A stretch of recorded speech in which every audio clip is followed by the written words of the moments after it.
রাগ করে নাই। বলে সুবল রে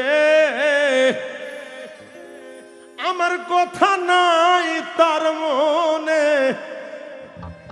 প্রেম করছে আয়ানের শোনে। আয়ান শ্রীমতী রাধিকের হাজবেন্ড নাম ছিল আয়ান ঘোষ। বলে শুইয়া আছে নিজ স্বামী লইয়া, আমি আর কতকাল থাকবো রাধে গো।